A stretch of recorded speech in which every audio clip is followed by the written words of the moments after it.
So chapter 26, personality and obstacle. What is the obstacle? This, the moment I assume this body mind as I, and then I am this, I am that. That is the personality. The husband, the wife, the parent, the son, the daughter, the colleague, the professional. That is the meaning of the personality. I am this, I am that. That is going to be your obstacle on this path, he says. That is going to be your obstacle. Questioner. As I can see, the world is a school of yoga, and life itself is yoga practice. Everybody strives for perfection. And what is yoga but striving? There is nothing contemptible about the so-called common people and their common lives. They strive as hard and suffer as much as the yogi. Only they are not conscious of their true purpose.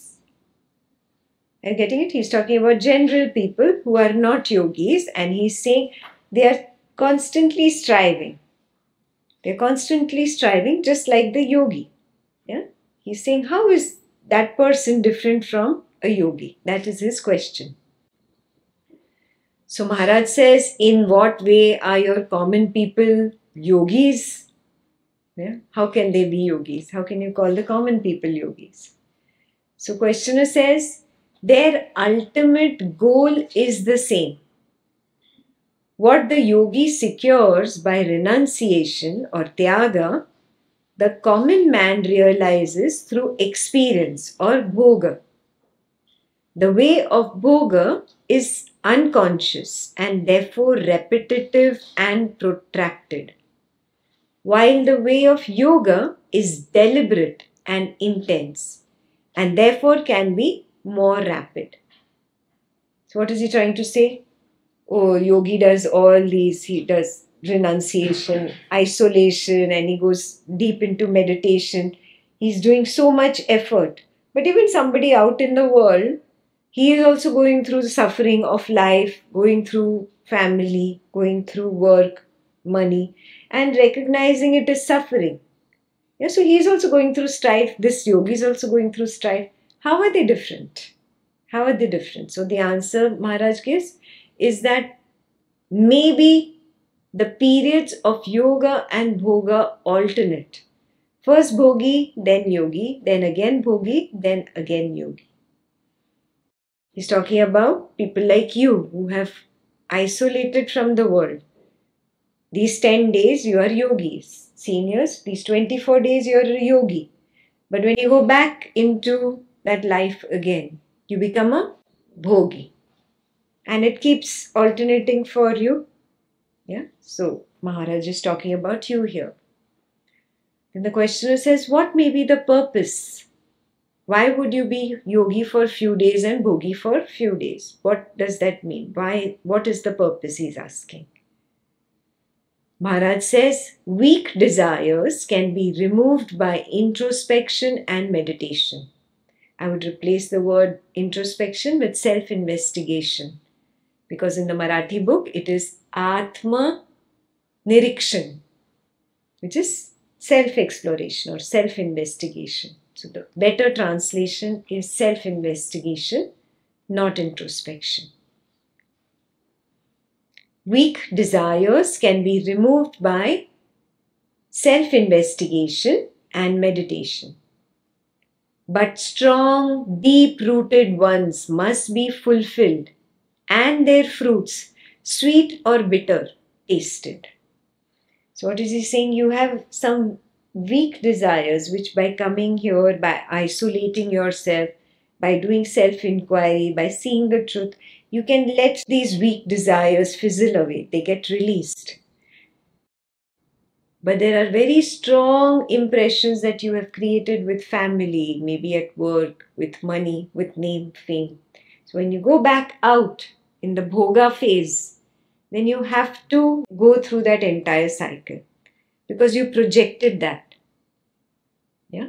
Then again you come back and here few desires get released. Yeah. Again, when you go back, there are some strong ones which you have to go through. That's how bhoga yoga alternates. Clear? Clear so far, everybody? Questioner. Why then should we pay tribute to yogis and speak slightingly of bhogis? All are yogis in a way. Yeah, why should we condemn bhogis? Why should we think that it's bad to be just a bhogi? Somebody who's out there in the world and not spiritual at all. He's a bhogi. Why should I think that he's bad? How is that wrong? That is the question. Maharaj says on the human scale of values, deliberate effort is considered praiseworthy. Please highlight. You made a deliberate effort to isolate yourself from your family for 10 days, 24 days and come here. Yeah. You made a deliberate effort to take a break from work. For some of you, it's an unpaid leave. You still took it. Yeah. You made a deliberate effort to really help release certain impressions. Yes, you're working on them. This deliberate effort is praiseworthy and you get that fruit in the end, right?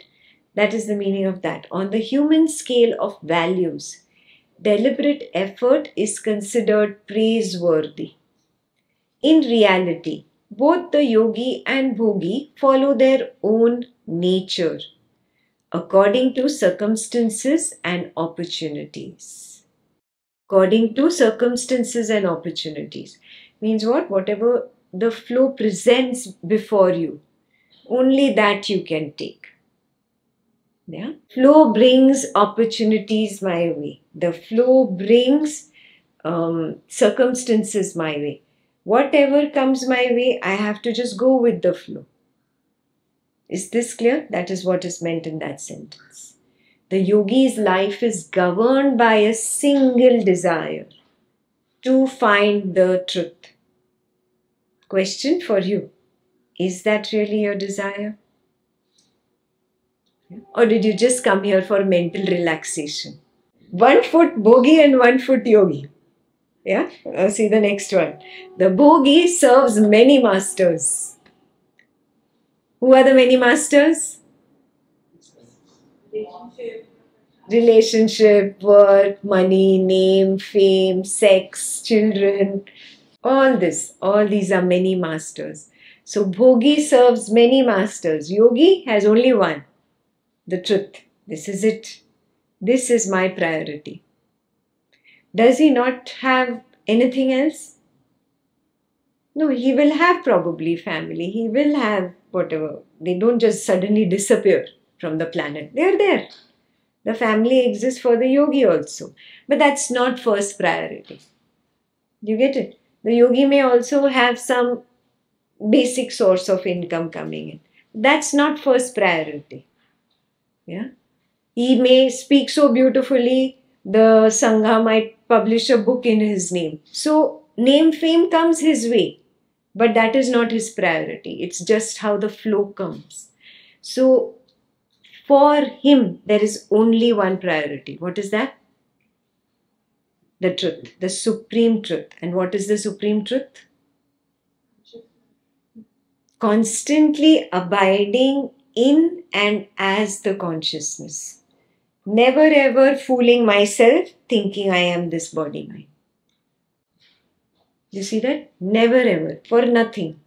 Not for name, fame, not for money, not for relationships, not for kids, not for parents, not for anything, any petty thing in this world. Yeah?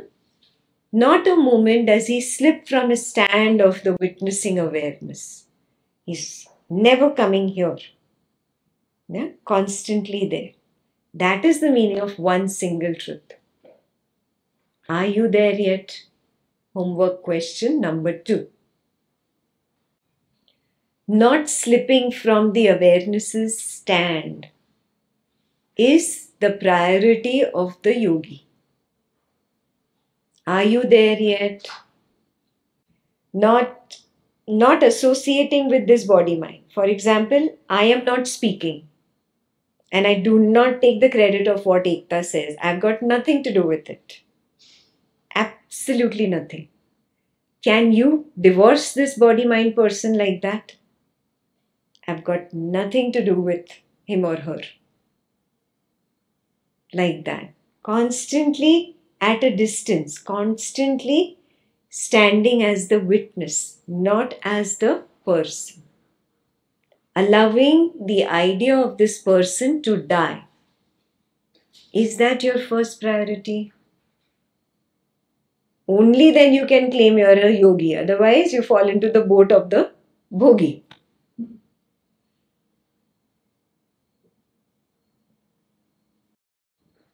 So, work on this homework task. So, the yogi's life is governed by a single desire to find the truth. The bhogi serves many masters. But the bhogi becomes a yogi and the yogi may get a rounding up in a bout of bhoga. The final result is the same. You might slip. Yeah? A yogi who's not completely established, there are levels of enlightenment. Yeah, I've discussed this in other videos. I've also discussed it on the Buddha's path in the Buddha's videos. So if he has not reached final enlightenment, he can slip. I have spoken about fallen yogis. They can slip. Yeah? And when they slip, they get into a bout of bhoga.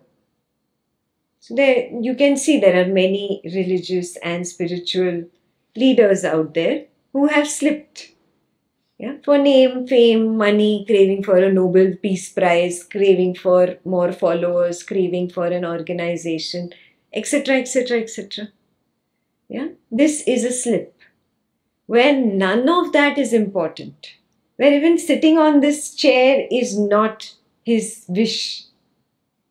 That is final enlightenment. Yeah, where he's just forced by the flow and he has to just go and sit because there is no other direction that the flow takes him into. Yeah. Buddha is reported to have said that it is tremendously important to have heard that there is enlightenment, a complete reversal and transformation in consciousness. The good news is compared to a spark in a shipload of cotton.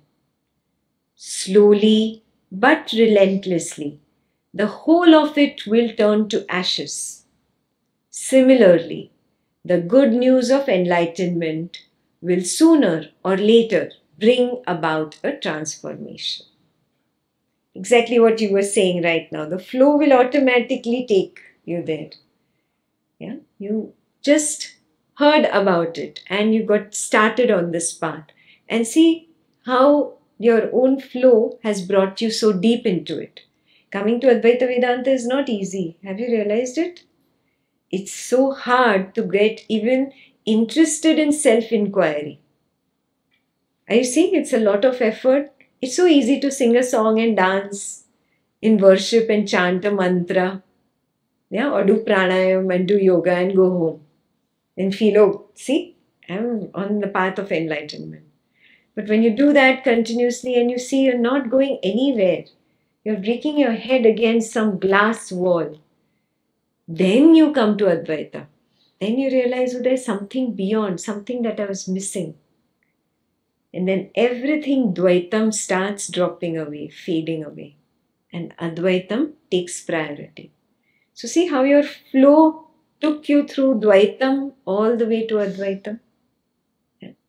Only one spark is required. It's that good news that there is a possibility for transformation. There's a possibility for me to get rid of suffering. I don't want to be with it, but I am constantly surrounded by it. This suffering, this when you recognize, oh, there is a way for this to go away, then your path begins. Right? Recognize that moment where that first spark started for you. That's the beautiful moment of your life that got you to this path. So that's what he's saying. The good news of enlightenment will sooner or later bring about a transformation. He's encouraging you to continue. It will happen. Yeah? If you saw the first degree, great. You saw the second degree, you see, automatically next step happened. Some of you went from second degree to the third degree of seeing. Automatically that happened. Yeah? So the transformation will happen on its own. Just keep chugging.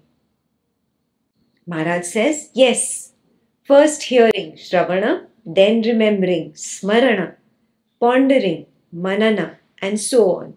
So on is, who remembers? Nididhyasa, assimilation. Yeah? Shravana, Smarana, Manana, and Nididhyasa. We are on familiar ground. The man who heard the news becomes a yogi, while the rest continue in their bhoga. So, you can all claim that you are a yogi. You've started at least. Yeah. And the ones around you who didn't start, they are bhogis. Yeah. Well, again, don't go home and say, you lower mortal bhogi. No, that's not what Maharaj is telling you to do. Yeah. Just recognize before that you were a bhogi and now you have started the path of the yogi. But you agree that living a life, just living the humdrum life of the world, being born to die and dying to be born, advances man by its sheer volume, just like the river finds its way to the sea by the sheer mass of the water it gathers. Yeah, this is his question. Yeah, he's asking Maharaj, do you agree to this? Maharaj says, before the world was, consciousness was. In consciousness, the world comes into being. Please highlight. In consciousness, the world comes into being. In consciousness, it lasts. And into pure consciousness, it dissolves. At the root of everything is the feeling I am. The state of mind, there is a world, is secondary. For to be, I do not need the world. The world needs me. Yeah, that is where the 10th degree of seeing will take you. I do not need the world. The world needs me. What does this mean? You started getting a glimpse today. What is the world? Sight, sound, smell, taste, touch, thought, feeling, sensation. That is the world. Is there anything other than that? Can you find a 9th factor in the world? There is nothing else. That is the world. Yeah. Is that dependent on me or am I dependent on it? Correct. Yeah. The world needs me, the consciousness. Yeah. To be, I do not need the world. Yes, that part is very, very clear. Therefore, the state of mind, there is the world. It's secondary is not even the right word. The Marathi word is gone. The lowest level possible for somebody who does not understand knowledge. For a beginner level, the lowest level kind of understanding. There is a world. It's the lowest level kind of understanding. Petty understanding. Yeah. Beginner understanding. Bhogi understanding, not a yogi understanding. That there is a world. Yeah. The real seer sees, oh, it's only sight, sound, smell, taste, touch, thought, feeling, sensation. They arise and they fall. There is no continuity. Yeah. Only in retrospect, the memory created a story. Yeah. That I learned this from Vidyaranya in the morning, this degrees of seeing in the afternoon from Ekta. I practiced these perception walks. You've created a story about the day. Do you see that? But really, is there a continuity? You yourself said there is no continuity. Is that clear? Yeah. So there is no world, really. That's the highest seeing. The belief that there is a world is a very petty, low-level understanding. Clear? So I'll read that again. Before the world was, consciousness was. How many of you saw this? Superb. So you recognize just the sense of I am standing alone first. That's when you didn't understand anything.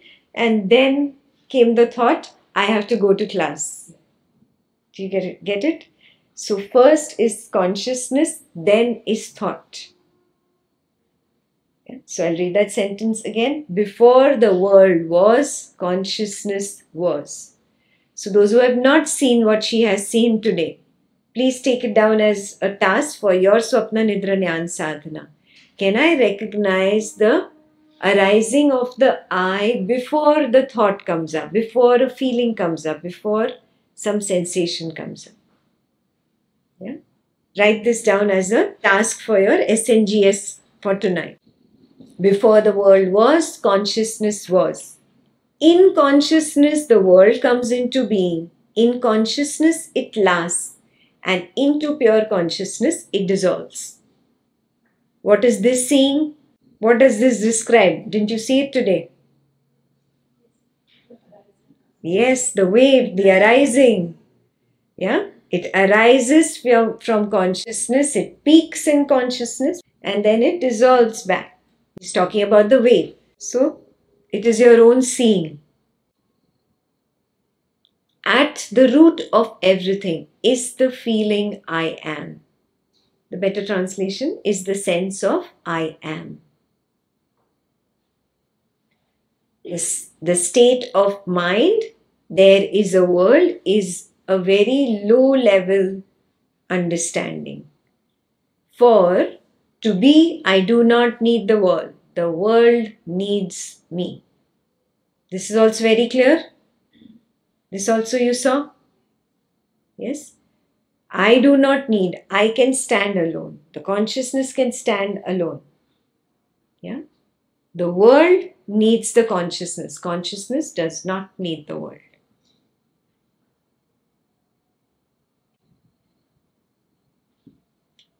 So the questioner asks, the desire to live is a tremendous thing. He's talking about Jiji Vishya. And those who are already on the path and know the Sanskrit terms, the craving to exist. He's saying that's tremendous. Maharaj says, still greater is the freedom from the urge to live. Yeah? The door that gets you in, gets you out. Yeah? The craving to exist got you into this Maya. Now the Vasana to leave will get you out. The door that gets you in, gets you out. So the questioner is not at that level to understand the freedom from the urge to live. So he asks, the freedom of the stone? Yeah? Like the stone, you mean? The stone doesn't have an urge to live. Yeah? So Maharaj says, yes, the freedom of the stone and much more besides that. It is freedom unlimited yet conscious. Stone is unconscious. Yeah? And it is limited. But this freedom is unlimited. Yeah? And it is conscious. Because I am that space of that witnessing awareness. Do I have a limit? Do I have a border? Anything that can limit me? No. So I am unlimited. Yes, very, very clear.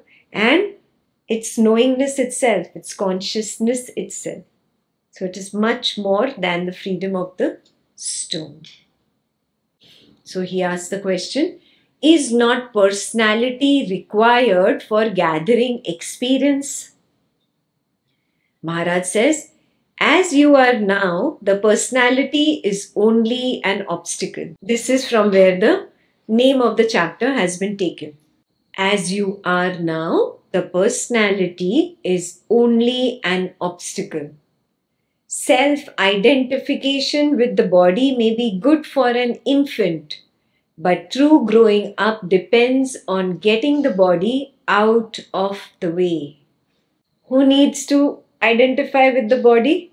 The infant. It's required for him to be able to deal in this samsara.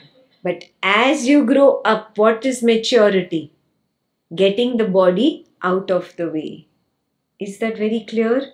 Maharaj is telling you exactly the same thing that Vidyaranya was telling you. I am not the body. Get it out of the way. What is the body? Body is nothing but sensation. That's all the body is. Was it continuous? Tell me, was sensation continuous? Can you say the sensation is permanent? Can you say it is the I? Then can you say the body is I? Can you say the body is continuous? That which is not continuous, that which is not I. Get that idea out of the way. It's only an idea. It arises and it falls. It arises and it falls. I pick all these arisings. I weave a story out of it and then I believe that I am the body. The more I believe I am the body, the more I suffer. The moment I recognize, no, I am that witnessing awareness space that is knowing this body-mind person called Ekta. I am not Ekta. I am knowing Ekta. Yeah? When I completely dissociate, the Tadatma breaks. I completely dissociate. Then I become free. Now I'm not anymore bound by this body. And this body is out of the way. Is that clear? It's not some miraculous out of the way thing you're going to do. It's very simple. Exactly seeing what you saw today, that sensations are not continuous, they are waves. They arise and they fall. There is a gap in between sensations. Yeah, so then I'll give you one more little exercise to do. When you feel I am the body, do you recognize it lasts only for a few seconds and then it goes away? Yeah, you're not aware of the body when I'm not talking about your body. Yeah, when I started talking about you being the person, suddenly the awareness came. There is a body. Yeah, when we were talking about the previous paragraph, that time there was no body. Do you realize this? Now we'll go to the next paragraph. You'll again forget the body. The sensations will be gone. Yeah, you're just holding on to the concept, the idea. Yeah, it's only a theory that I am this body. No, I am not this body. I am the awareness in which there is one attachment hanging on, which I have called my body. Yeah, and there are a few attached thoughts which continuously come. Family, name, fame, money, whatever your thoughts are. Those thoughts continuously are there. They're just hanging in the space of awareness that I am. Yeah. The world is in me. The world needs me. I am not in the world. Is this clear? I do not even need the world. Yeah.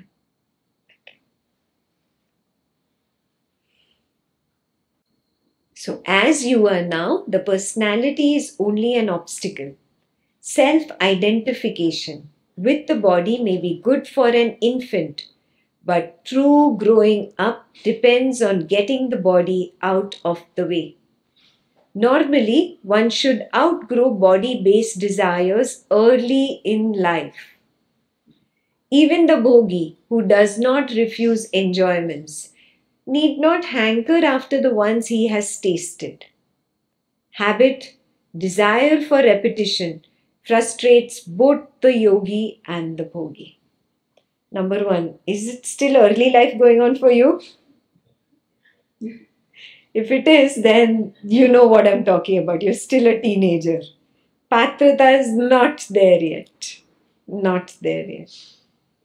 Yeah, you were supposed to get over this early in life. Yeah, it's quite late. Do you recognize that? Has the emergency bell rung yet? Yeah, this is emergency. Wake up and see. Early in life, this should have really gone. And I'm sure the people who have lived more than half the century now realize this is pointless, that this is futile. You have gotten over a few things, right? Yes, but there are a few which are still very strong attachments. And those also will start dropping away. So good. Pat yourself on the back if you have a few that have really gone. That means you worked correctly in your early life. Yeah? You did the right things in your early life. And now those who are feeling guilty, no worries, we'll catch up. Yeah? We'll catch up. Get serious. Make this your number one priority. Drop even restlessness of the body and the mind. I do not care for it because I am not the body and I am not the mind. Yeah? Drop the resistance of the ego. I am not that. Yes, I do not need any of these. Discard them. Get the body out of the way, get the mind out of the way, get the ego out of the way. And see, at rocket speed you will move. Yeah, because personality is the only obstacle. So all your body-based desires should have gone early in life. Take this down as a homework. Has this happened to you yet? All body-based desires, have they left you early in life? Yeah? Not just for the yogi, he says even for the bhogi it happens. He gets tired of the world. Yeah? So if it's not happened, something is really wrong. Work on that. Figure it out. Questioner, why do you keep on dismissing the person, the vyakti, yeah, as of no importance? Personality is the primary fact of our existence. It occupies the entire stage. Who's speaking here? Big ego. Yeah? Ego is talking here. Your personality occupies the entire stage. Why are you dismissing the vyakti, the person? So Maharaj says, as long as you do not see that it is a mere habit, means the vyakti is a mere habit.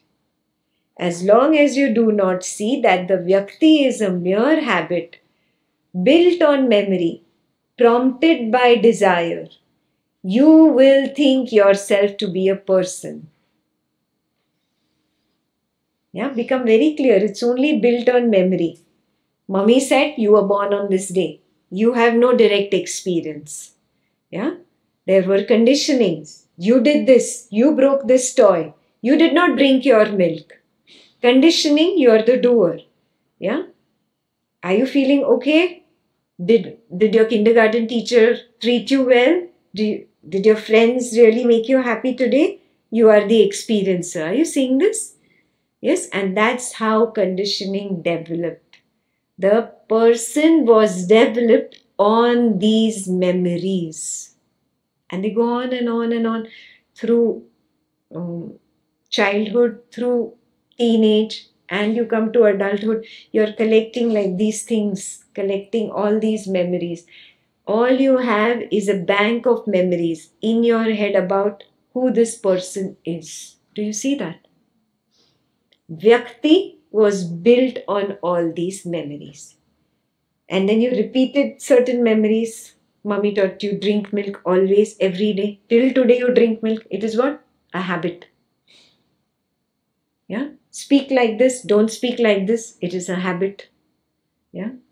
Some rebellion started in you because they told you do this. You didn't want to do it. Till today you do the same rebellion. Habit. So the vyakti, the person, has been developed on these memories and habits. When you see, oh, it's only a chain of thought. Memory is thought, habit is thought. Yeah. Perception is thought, sensation is thought, feeling is thought. Everything is only thought. Oh, Vyakti is only a thought. There is no Vyakti, there is no person. Then you wake up. Oh, it's only an idea that comes and goes, rises like a wave, peaks and disappears. Is this clear? Then you will be able to stay as yourself, as the witnessing awareness space in which suddenly this Vyakti comes up and then disappears and then comes up and disappears. So the next exercise for you is to recognize when suddenly this Vyakti comes up and disappears. It comes up and it disappears. Yes, look at the truth. What is the now? What is the now? Is that whole story there in the now? Just one arising. Just one arising at a time.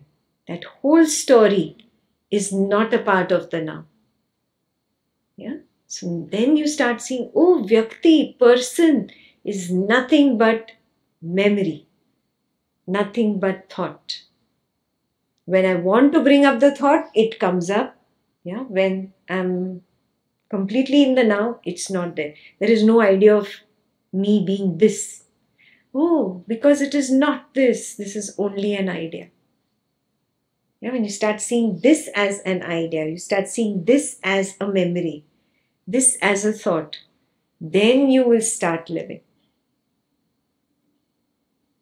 That is true life. Yeah, when you disassociate from this. Did that become clear? The first half of the sentence, I'll read it again.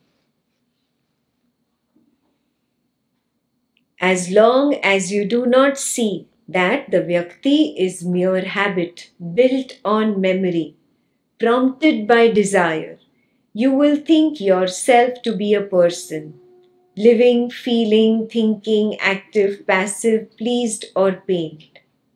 Question yourself, ask yourself, is it so? Who am I? You did that today? Kept looking, oh, there is just the arising, just an arising, just an arising.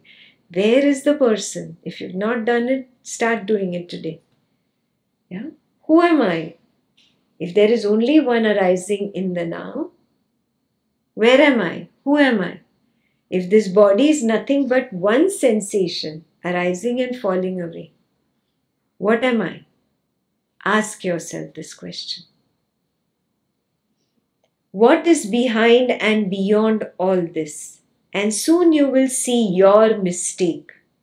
And it is in that very nature of a mistake to cease to be. Then see. The moment you see it's a mistake, it will stop. It will cease. It will halt. It will end. Yeah? Just have the courage to acknowledge this, holding on to this and thinking, I am this person, is a mistake. Yeah? All you need is the courage to acknowledge it. Like I courageously say, I am not Ekta. Do you have that courage to say that? Do you get it? That. Getting to that point where you courageously say, I am not Ekta. I am not whoever, whatever your name is. I am not the person. I am the witness of this person. Yeah? The witnessing consciousness of this person. Yeah? That constant recognition, the constant breaking of the Tadatma, that is the key. Clear?